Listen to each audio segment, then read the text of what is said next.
अस्सलाम वालेकुम everyone and welcome back to my YouTube channel CSS blueprint with Syeda Memon. अच्छा जी, आज जो हमारी वीडियो है मेथोडोलॉजी ऑफ एसे राइटिंग की, उसका आज पार्ट 3 है। ठीक है, उसमें फिर फर्दर जो सब पार्ट है वो पार्ट बी है। इसमें हम ऐसे टाइप्स की सेकंड टाइप पढ़ेंगे विच इज़ परसुएसिव एसेस। ठीक है, अब जैसे कि लास्ट वीडियो में मैंने बताया था कि ऐसे टाइप्स टोटल कितनी होती हैं, कुल मिला के 5 होती हैं। ठीक है, या नीचे भी मेंशन की हुई है। नंबर 1 पे आपका एक्सपोजिटरी ऐसे आ जाता है, फिर सेकंड पे परसुएसिव ऐसे आ जाता है, थर्ड पे आपका एनालिटिकल ऐसे आ जाता है, फोर्थ पे आपका आर्गुमेंटेटिव ऐसे आ जाता है, फिफ्थ पे आपका प्रोवर्बियल फ्रेज ऐसे आ जाते हैं। ठीक है, सो लास्ट क्लास में हमने इन डेप्थ में जाके यानी कि एक्सपोजिटरी ऐसे के बारे में पढ़ा था। उसमें हमने डिस्कस किया कि बेसिकली एक्सपोजिटरी ऐसे की यानी कि ओवरऑल क्या चीज़ें उसमें मांगी जाती हैं। ठीक है, रिक्वायरमेंट्स। ठीक, उसके अलावा उनको हम पेपर में आइडेंटिफाई कैसे करते हैं। ठीक है, और इसमें एक्सपोजिटरी एसेज में हमारे पास उनके अंदर सब टाइप्स और कौन कौन सी होती हैं। ठीक है, उसके साथ साथ उनको डील कैसे करना होता है। हमने कुछ मेजर चीज़ें पढ़ी थी। अगर वो किसी से क्लास मिस हो गई हो, ठीक है, पार्ट मिस हो गया हो, तो मैं इसी बीच में अभी लिंक एक शो हो रहा होगा, मैंने वो लिंक दे दिया, तो आप जाके यानी कि उसको रिकैप कर सकते हैं, पढ़ सकते हैं। ठीक है, और उससे भी इन वीडियो से भी यानी कि ऐसे टाइप से पहले ही हमने एग्जामिनर रिपोर्ट्स की डिस्कशन की थी। ठीक है, ऐसे एग्जामिनर रिपोर्ट के हमारा जो एग्जामिनर जो चेकर है वो हम लोग से मांगता क्या है। ठीक है, और उससे पहले ओवरऑल एक ब्रीफ इंट्रोडक्टरी क्लास थी जिसमें हमने थोड़ा बहुत चीज़ें देखी कि ऐसे में सिलेबस क्या है और किस वजह से यानी कि फेलियर रेट होता है, ये सारी चीज़ें हमने देखी। ठीक है, तो विदाउट फर्दर अडू आज हम अपने यानी कि जो परसेसिव ऐसे का जो हमारा टॉपिक है जिस जो इन डिस्कशन है उसको स्टार्ट करते हैं। तो अगर हम सबसे पहले देखें इसकी डेफिनेशन को, ठीक है, जो मैंने अपने थ्रू यानी कि प्रिपरेशन उस जर्नी में मैंने देखी काफ़ी, यानी कि इस पर रिसर्च भी की, डिस्कशन भी किया, और दूसरे टीचर डिफरेंट जो मेंटर होते हैं उनके अंडर भी मैंने जब पढ़ा तो मैंने यही देखा कि जो परसेसिव ऐसे होता है ना, ये एक और ऐसे की फॉर्म की राइटिंग होती है जिसमें आपकी कोशिश होती है कि जब आप ऐसे लिख रहे हैं यू एज अ राइटर, और आप जो जिसके लिए ऐसे लिख रहे हैं एग्जामिनर के लिए, उसको आप अपने पॉइंट्स पे यानी कन्विंस कर सकें जो कि जो मैंने पॉइंट ऑफ व्यू अपने रखे हैं वो बनस्बत जो अपोनेंट के पॉइंट ऑफ व्यूज है वो बहुत उनकी बनस्बत स्ट्रॉन्ग है और वैलिड है। ठीक है, अच्छा जी, अब यही वही चीज़ मैंने सेम यही लिखी है कि a persuasive essay is a form of writing that try to convince the reader to adopt your position on an issue और पॉइंट ऑफ व्यू। राइट, इसके बाद यहाँ पे जो मेन चीज़ें जो आ जाती है ना एक परसेसिव ऐसे को मजबूत बनाने के लिए, वो आपकी आ जाती है लेवल ऑफ रैशनैलिटी। ठीक है, और उसके बाद आपके आर्ग्यूमेंट्स। ये दो चीज़ें आपके यानी कि जो परसेसिव ऐसे होता है उसको मेक या ब्रेक करता है, क्योंकि जिस एस्पायरेंट के रैशनैलिटी लेवल एक क्रिटिकल एनालिसिस और थिंकिंग की और दूसरे पॉइंट्स को डिफरेंट पॉइंट्स को एक साथ इंटरलिंक करने की जो कैपेबिलिटी है अगर वो स्ट्रांग होती है तो ऑटोमेटिकली जो उसके जो आर्ग्यूमेंट्स बनते हैं ना वो भी बहुत ज़बरदस्त और स्ट्रॉन्ग किस्म के बनते हैं, जिसकी वजह से जो पढ़ने वाला होता है वो यानी कि आप जब भी कोई पॉइंट प्रेजेंट करता है आपको फुली 100% अपनी तरफ अपने पॉइंट ऑफ व्यू की तरफ अपनी तरफ मुतवज्जा कर लेते हैं आसानी से। एंड ओवरऑल जब हम ऐसे लिख रहे होते हैं CSS में, हमारा काम ही यही होता है CSS के अंदर जब हम अपने ऐसे का पेपर का यानी कि अटेम्प्ट कर रहे होते हैं कि जो हमारा एग्जामिनर है ना, हम उसकी अटेंशन जो स्पैन है वो हमारे अपने पेपर के ऊपर ज़्यादा से ज़्यादा रख सके, और अटेंशन स्पैन कौन सी, नेगेटिव नहीं पॉजिटिव अटेंशन स्पैन हो, कि वो इंट्रीग रहे हमारे पेपर से कि भाई अब इसने आगे क्या लिखा है, इसके बाद क्या लिखा है।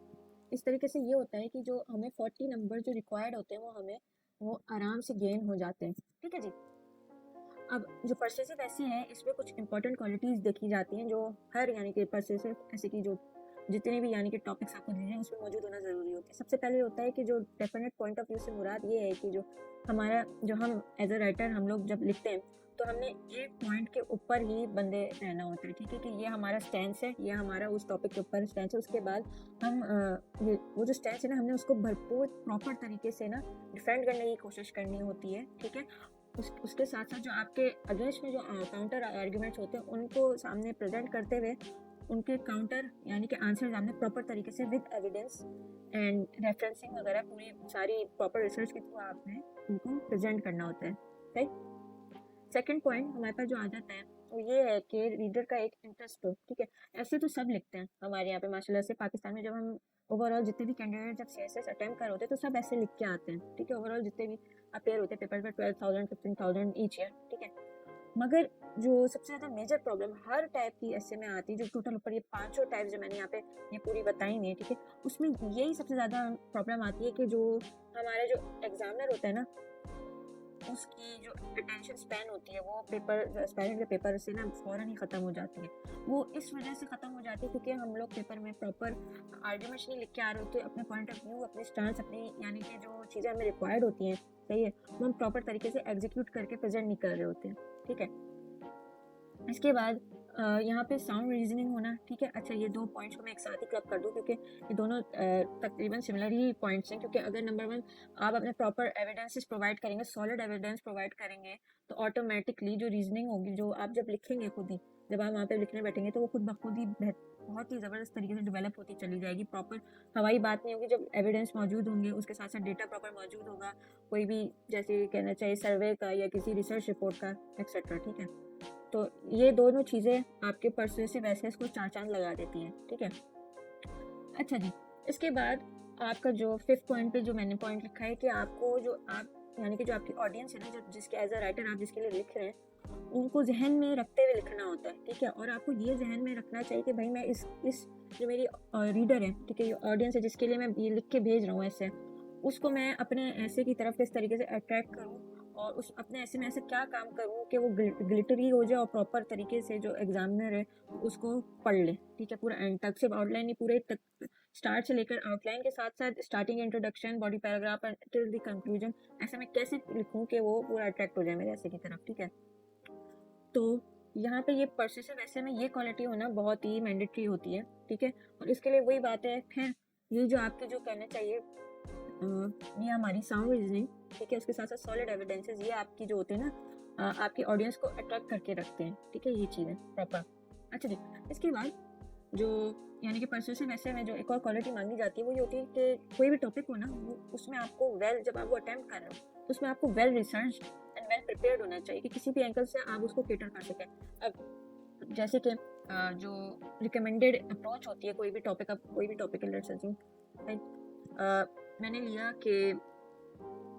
कहना चाहिए censorship in digital age,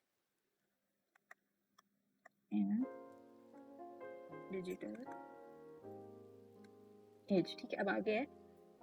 protecting free speech, सही, और प्रिवेंटिंग देम। अच्छा जी, अब ये जो टॉपिक है ना, सेंसरशिप इन डिजिटल एज, ठीक है, ओवरऑल अगर हम अपने करंट टाइम फ्रेम में देखें, जो आजकल जो यानी कि कोई सी भी कंट्री उठा के देख लें, सही, तो वहाँ पे जो ये सेंसरशिप का जो मुद्दा है ना, ये काफ़ी कहना चाहिए हर लेवल पे इन है, सही। अब ये जो टॉपिक है इसको मैं रिसर्च किस तरीके से करूँगी, अब यहाँ पे मेरे पास अप्रोचेज आ जाती है, मैंने 2 किस्म की अप्रोच आ जाती है, ठीक है। एक आप हमें जैसे कि जो me being a business student, तो हमें एक अप्रोच पढ़ाई जाती है पेस्टल के नाम से, ठीक है, और दूसरी अप्रोच होती है स्पॉट के नाम से, है। जो पेस्टल से मुराद अगर हम यहाँ पे गौर करें तो पेस्टल सबसे पहले आपका आ जाता है political, right, economical, social, technological, legal, environmental. अच्छा, स्वॉट का तो मैक्सिमम में जितने भी यानी कि स्टूडेंट्स होंगे सीएसएस के, उनको पता होगा ये सबसे पहले स्टार्ट में स्ट्रेंथ आपकी आ जाती है, उसके बाद आपकी वीकनेसेस, फिर आपकी अपॉर्चुनिटी, फिर आपकी थ्रेट्स। तो जब यानी कि मैंने अपने यानी कि टॉपिक्स प्रिपेयर किए तो मैंने ये 2 अप्रोचेस जो थी ना इनके ऊपर फोकस रखा। इससे क्या हुआ कि जब पेस्टल वाली मैंने ये वाली अप्रोचेस अप्लाई की, अब जैसे कि मैं यहाँ इस टॉपिक पे अप्लाई करता हूँ सेंसरशिप की, तो अब सेंसरशिप को हमने यानी कि 2 यहाँ पे स्टैंड्स हैं, ठीक है, प्रोटेक्टिंग फ्री स्पीच का और प्रिवेंटिंग फ्री स्पीच का। तो अब जैसे कि अगर हम लेट्स अज्यूम पाकिस्तान की एग्जांपल ले लेते हैं, ठीक है, तो यहाँ पे फ्री स्पीच को हम दोनों उसमें लेके जा सकते हैं, ठीक है, मगर मी बीइंग कहना चाहिए कि मेरी तो यही अप्रोच होती है कि जो सेंसरशिप है वो बाज़ औक़ात कहना चाहिए कि प्रिवेंट कर रही होती है हमारे यहाँ पे। अगर रिसेंट सिनेरियोस को देखें in the last 2 to 3 years, तो वो प्रिवेंट ही कर रही है, ठीक है। और किस तरीके से स्टेट अपैरेटस हमारे यहाँ पे गलत तरीके से इस्तेमाल किया जा रहा होता है। तो मेरा जो यानी कि पॉइंट ऑफ व्यू या मेरा जो एक स्टैंड बनेगा वो मेरा यही प्रिवेंटिंग सेंसरशिप है, तो वो प्रिवेंटिंग ही करते फ्री स्पीच की तरफ बनेगा। अब इसमें मैं पॉलिटिकल मोटिव अपने इस तरीके से लिख दूँगी भाई कि कोई भी पार्टी वाइज, जैसे कि लोग जो हमारे पार्टी एजेंडा होते हैं वो किस तरीके से एक दूसरी पार्टी की फ्री स्पीच की जो ऑप्शन होती है उसको किस तरीके से यानी कि रोकने की कोशिश कर रहे होते हैं। इकोनॉमिकली क्या इस पर इफेक्ट आता है कि जो हमारी जो लोकल ऑडियंस से मुराद पाकिस्तानी जो पॉपुलेशन है उसको जब आप अवेयर नहीं रखते और जो हैपनिंग्स हो रही होती हैं तो वो साउंड डिसीजन मेकिंग नहीं कर रहे होते फाइनेंशियली तौर पे भी, ठीक है। उसके अलावा सोशल में ये हो रहा होता है कि एक ये सोशल अनरेस्ट क्रिएट करता है, ठीक है। उसके साथ साथ अगर हम लीगल में देख लें तो लीगल में इस तरीके से इम्पैक्ट करता है कि हमारी बीइंग पाकिस्तानी सिटीजन हमारी 1973 की कॉन्स्टिट्यूशन में सबको फ्री स्पीच की जो आर्टिकल है स्टार्टिंग की उसमें हमें फ्री स्पीच जो है वो यानी कि एज ए पॉपुलेशन का पार्ट, एज ए यहाँ के सिटीजन के हमारी राइट्स है, तो यहाँ पे वो कॉन्स्टिट्यूशन का पॉइंट आ जाता है आपका, ठीक है। इसके साथ साथ अगर हम स्वाट की तरफ देखें तो स्वाट का हमारा ये बनता है कि इसकी स्ट्रेंथ अगर ये प्रिवेंट करें तो स्ट्रेंथ क्या होगी। स्ट्रेंथ ये बन सकती है कि जैसे कि आप कोई किसी भी किस्म के कहना चाहिए स्टेट के अगेंस्ट कोई अगर फॉरेन बॉडी को स्पॉन्सर्ड यानी कि वो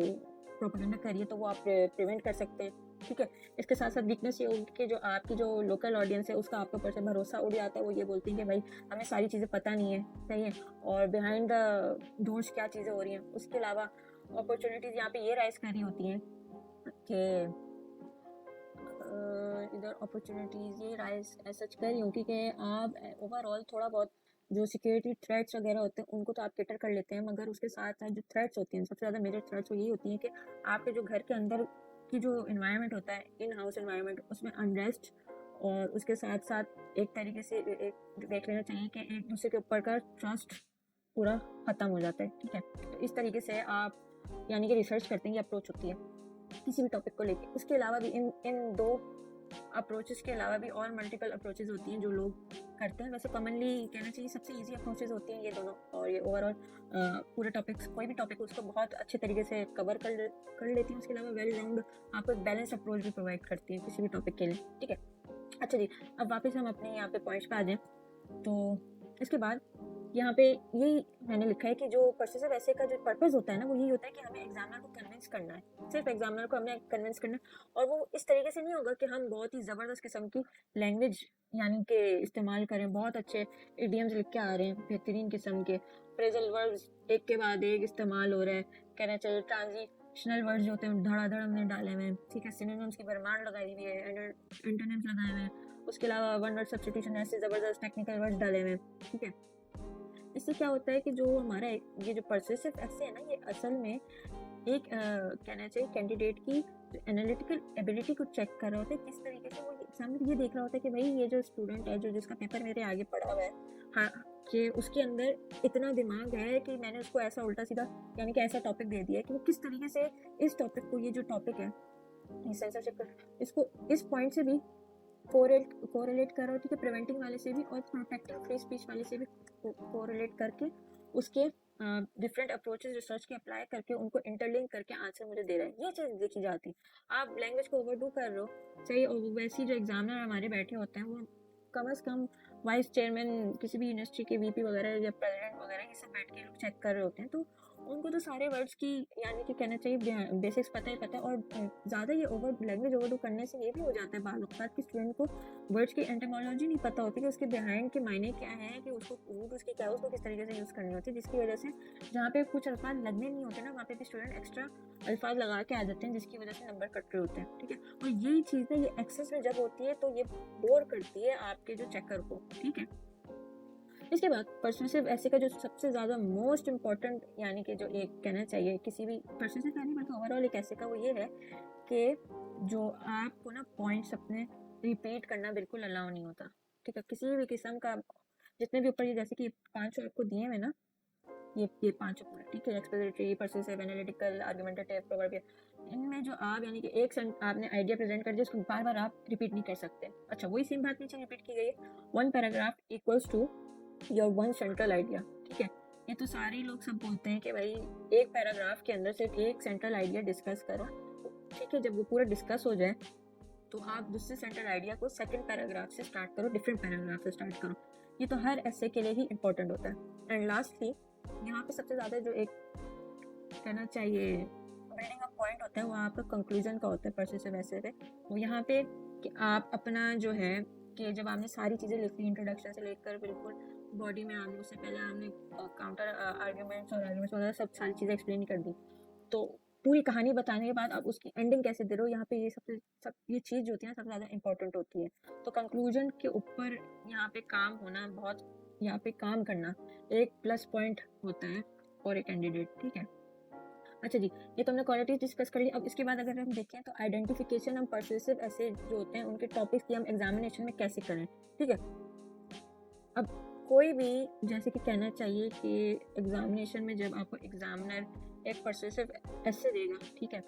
या तो वो नंबर 1 ऐसे होगा, ठीक है, कि जो मैंने यहाँ पे आपको बताया ना, सेंसरशिप इन डिजिटल एज, सही, प्रोटेक्टिंग फ्री स्पीच और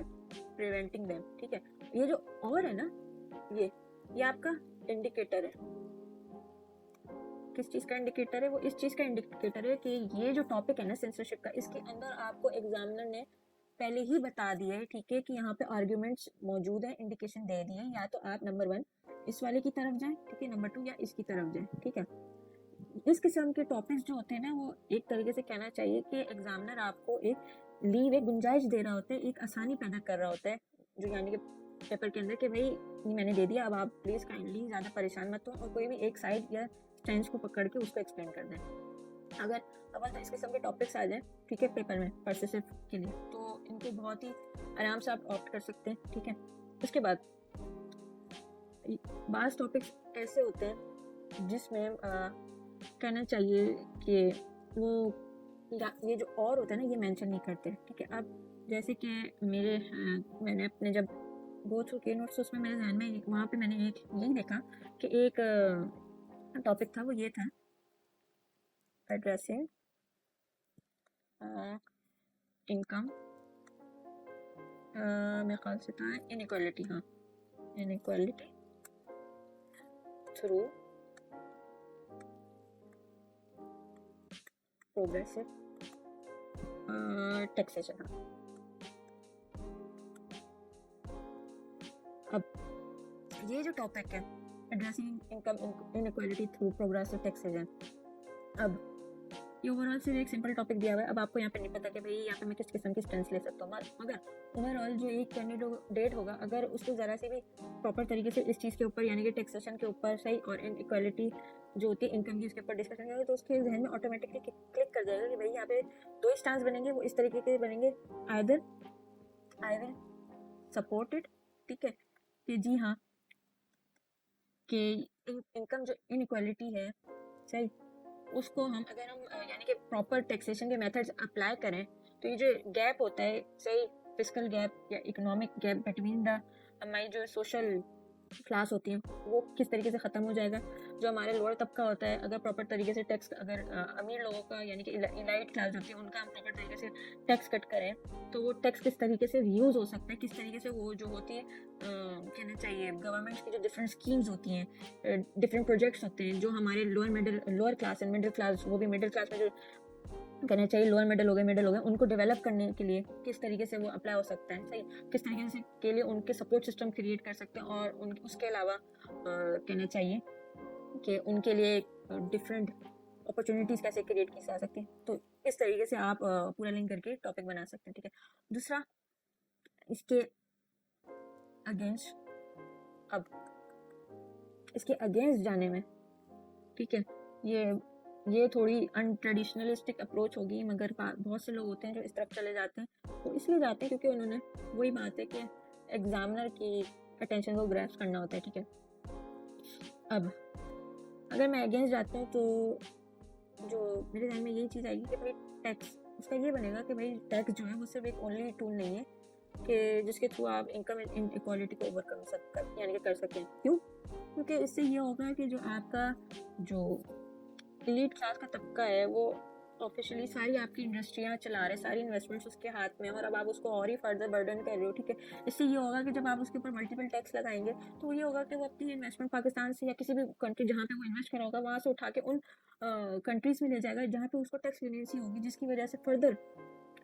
एक नेगेटिव इम्पैक्ट ये आएगा कि जो आपका जो लोअर यानी कि ये कहना चाहिए क्लास है, उसके अलावा आपकी जो मिडिल लोअर क्लासेस हैं उनके ऊपर नेगेटिव इम्पैक्ट आएगा, उनके लिए जॉब क्रिएशन कम हो जाएगी, उसके साथ साथ उनके पास अपॉर्चुनिटीज खत्म होती चली जाएगी। इस तरीके से लिंक करना होता है, ठीक है। ये तरीक़ेकार होता है। इस किस्म के भी टॉपिक्स आते हैं कि जिसमें आपको खुद अपने यानी कि स्टांस क्रिएट करना होता है, ठीक है। अच्छा जी, अभी हमने ये वाली बात कर ली कि two sides of an argument will be present clearly, वो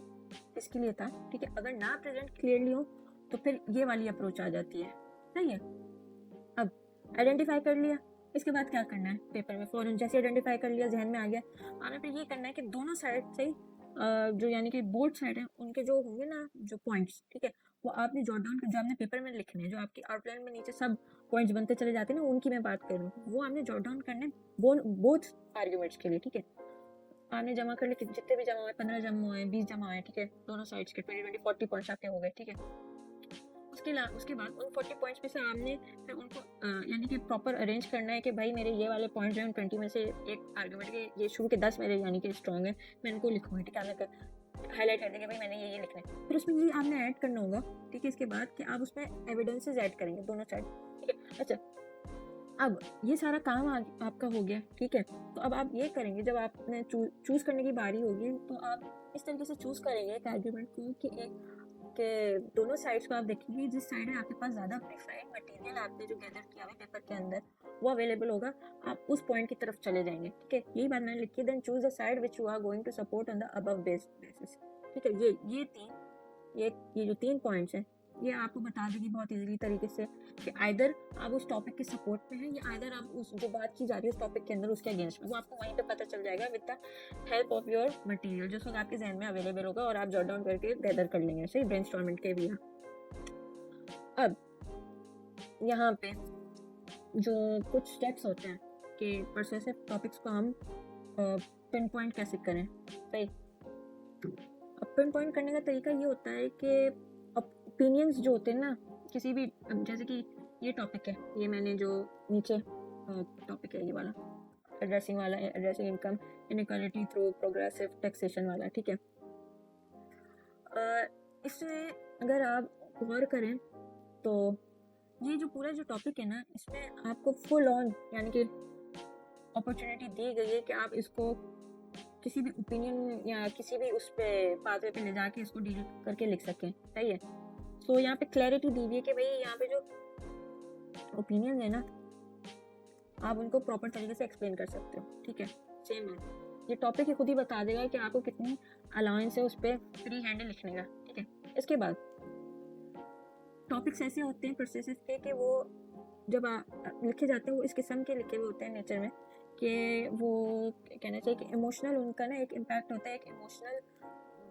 जब आप उनके बारे में लिखते हैं ना तो वो रीडर की इमोशनल जो स्ट्रिंग्स होती है उनके साथ खेलते हैं, ठीक है। सही, इसके बाद एक और चीज़ जो हम यहाँ पे जो एक की गिव अवे होता है परसुएसिव टॉपिक का वो ये होता है कि वो करंट टाइम फ्रेम्स जो होते हैं ना हमारे करंट ट्रेंड्स और करंट टाइमलाइन से बहुत ज़्यादा लिंक कर रहे होते हैं। अब ये आजकल जो इनकम इनइक्वालिटी का जो चक्कर है वो हर कंट्री फेस कर रही है, यूएस भी फेस कर रही है, पाकिस्तान भी फेस कर रही है और कनाडा भी, मतलब कि ओवरऑल ये सब जगह पे इस चीज़ की लहर दौड़ी हुई है, ठीक है, इनकम इक्वालिटी की। तो मेजर जो गवर्नमेंट है वो इसको डील करने के लिए ना इसके ऊपर काम करने के लिए उनका ये तरीका है कि जो टैक्सेशन है, ठीक है, उसको किस तरीके से स्ट्रेटन किया जाएगा, किस तरीके से पावरफुल किया जाए, ठीक है। अब इसके बाद अगर हम यानी कि अपना 4th पॉइंट देखें वो यही है कि परसुएसिव टॉपिक बहुत ज़्यादा कंट्रोवर्शियल भी होते हैं और इनके ऊपर डिबेट की जाती है, आपको डिबेट करने की फुल ऑन अनाउंस होती है प्रॉपर, राइट। तो पढ़ते के साथ ही वो अंदाज़ा हो जाएगा आपको कि ये हालांकि कि ये ऐसा टॉपिक है कि मैं इसके ऊपर आराम से डिबेट कर सकता हूँ, ठीक है, debate in a form of ऐसे कर सकता हूँ कि नहीं कर सकता। इसके अलावा बाज़ औक़ात कोई इंसान, बाज़ ऐसे भी होते हैं जो स्टूडेंट्स होते हैं वो राइटर्स होते हैं, तो देयर एकेडमिक जर्नीज, तो उनका पर्सनल इंटरेस्ट भी उन्हें इस तरफ ले जाता है, परसुएसिव टॉपिक्स की तरफ खुद ब खुद ले जाता है। उनके अंदर पोटेंशियल खुद ही डेवलप हो जाती है, कैपेसिटी खुद ही डेवलप हो जाती है naturally after so many years of writing, कि वो खुद आराम से आइडेंटिफाई कर लेते हैं कि भाई हाँ इसमें ली हुई है, मैं आराम से कर सकता हूँ, ठीक है। तो पर्सनल फैक्टर भी यहाँ पे बहुत एक इंपॉर्टेंट एस्पेक्ट प्ले कर रहे होते हैं। इसके अलावा रिसर्च, ऐसे परसेसिव टॉपिक्स ऐसे होते हैं कि जिसके अंदर रिसर्च की अनलिमिटेड पोटेंशियल होती है, कि हर पॉइंट के ऊपर यहाँ पे रिसर्च की जा सकती है, ठीक है। अब उसके अलावा यहाँ पे जब आप चूज कर रहे हो परसेसिव टॉपिक्स पिन पॉइंट कर रहे हो, तो यहाँ पे ऑडियंस की कंसिडरेशन भी देखी जाती है, सही। अच्छा जी, ये अब हमने सारी चीज़ें डिस्कस कर ली। इसके बाद अगर हम एक परसेसिव ऐसे का स्ट्रक्चर देखें, ठीक है, जो एक टिपिकल स्ट्रक्चर होता है वो ये होता है कि सबसे पहले आपके पास इंट्रोडक्शन आएगा, ठीक है। इंट्रोडक्शन में आपके पास आ जाएगा सबसे पहले हुक सेंटेंसेस, जो आपका जो अटेंशन ड्राइवर होता है, ठीक है। उसके बाद आपके पास आ जाएगा थीसिस स्टेटमेंट, ठीक है। ओवरऑल ये तो बेसिक अप्रोच होती है हर ऐसे में। सेकेंड, इसके बाद आपके पास काउंटर आर्ग्यूमेंट आ जाएगा। काउंटर आर्ग्यूमेंट वो जो आपके यानी कि अगेंस्ट होते हैं, आपके अगेंस्ट आर्ग्यूमेंट जितने होते हैं ना, वो आप मेंशन करेंगे, उनके ऊपर से एक लाइट सा गो थ्रू करेंगे, ज़्यादा उसके ऊपर टाइम नहीं यानी कि ज़ाया करेंगे, क्योंकि आपका जो मेन काम होता है ना आफ्टर इंट्रोडक्शन, इसके अंदर वो आपका बॉडी से स्टार्ट होता है, जहाँ पे आप अपनी रिबटल्स या आप अपने जवाब दे रहे होते हैं किस चीज़ के, इन काउंटर आर्ग्यूमेंट्स के, ठीक है। या ये जो बॉडी पार्ट होता है ना, ये पूरा, इसमें यहाँ पे आप हर किस्म का अपना डेटा यूज़ कर रहे होते हैं। डेटा में आपके पास आ जाते हैं सर्वे, ठीक है। उसके अलावा आपकी जो रिसर्च रिपोर्ट्स होती हैं, ठीक है। उसके अलावा आपके articles what not, different material, different source, different factual figures वगैरह, जो जो चीज़ें होती हैं वो सब आप यहाँ पे यूज़ करके अपनी रिपोर्ट उसको स्ट्रॉन्ग बना रहे होते हैं। एंड लास्टली फिर आपके पास आ जाते हैं कंक्लूजन। कंक्लूजन में आप जितनी भी आपने बातें की होती है ना किसके अंदर, ये अपनी बॉडी में, ठीक है, और थोड़ी बहुत इंट्रोडक्शन में, और अगर करना चाहें तो काउंटर आर्ग्यूमेंट भी मेंशन कर सकते हैं, मगर यहाँ पे काउंटर आर्ग्यूमेंट को ओवरडू नहीं करना होता, जरा सा टच एंड गो वाला फैक्टर आता है, तो वो पूरी कंबाइन करके आप या कंक्लूजन में सारी चीज़ें मेंशन कर देते हैं, जिससे ये होता है कि पूरा ओवरऑल समराइज हो जाता है सारी चीज़ें, ठीक है। सो जी, ये थी आज की हमारी एक छोटी सी क्लास। छोटी तो नहीं होगी वैसे तो, इसमें हमने सारा ओवरऑल परसेसिव आर्ग्यूमेंट यानी कि आर्ग्यूमेंट बोलूँ परसेसिव ऐसे के बारे में पूरा फ्रॉम ए टू जी यानी कि डिस्कस किया। एक हमने ब्रीफ सी बेसिक्स कहना चाहिए कि एक बेसलाइन हमने बनाई अंडरस्टैंडिंग की कि क्या क्या ये चीज़ें होती हैं, और ये इसके कहना चाहिए एक्सपोजिटरी और इसके दरमियान क्या फ़र्क होता है, ठीक। अच्छा जी, इंशाल्लाह नेक्स्ट क्लास में हम देखेंगे आर्ग्यूमेंटेटिव ऐसे, ठीक है, 4th नंबर वाला। 3rd को मैं यानी कि जो एनालिटिकल ऐसे वो उसके बाद देख लेंगे, इस वजह से क्योंकि जो परसेसिव ऐसे है ना, परसेसिव ऐसे और आर्ग्यूमेंटेटिव ऐसे, ये दोनों कुछ चीज़ों पे ना, बहुत लिमिटेड चीज़ों पे ना सिमिलर हैं थोड़े बहुत से, ठीक है। और उसके इस वजह से मेरी यही कोशिश है कि क्योंकि ये एक चीज़ फ्लो में चल रही है ना, तो इसी को हम आगे कंटिन्यू करते हुए लेके चले जाएं आसानी से, सही है। सो आज की क्लास में हमने ऐसे टाइप की सेकंड टाइप डिस्कस की, परसेसिव ऐसे की, ठीक है, पूरा उसको देखा, उसको समझने की कोशिश की, ठीक है। इसके अलावा अगर जैसे कि किसी से मिस हो गई हो कोई यानी कि लास्ट की जो थी टाइप, तो उसका लिंक मैं एंड स्क्रीन है उस पर भी दे दूँगी। उसके साथ साथ जो पूरी मेथोडोलॉजी ऑफ ऐसे राइटिंग की जो सीरीज़ है उसका यानी कि भी मैं लिंक ऐड कर दूँगी, ठीक है। और इसके साथ साथ ही it's a very humble request कि काइंडली वीडियो को लाइक करें, सही, as much as possible like करें, और इसको शेयर करें उन यानी कि पेरेंट्स के साथ, उन स्टूडेंट्स के साथ, उन दोस्तों के साथ जिनका आपको पता है कि भाई वो प्रिपरेशन कर रहे हैं और उनको ज़रूरत है, अगर ज़रूरत ना भी हो तो फिर भी शेयर करें, ठीक है। इसके साथ साथ चैनल को अगर सब्सक्राइब नहीं किया हो तो काइंडली चैनल को सब्सक्राइब करके बेल आइकन को भी प्रेस कर दें, ठीक है। So that's all today from my side, and inshallah I'll be seeing you in the next video. So take care and Allah Hafiz.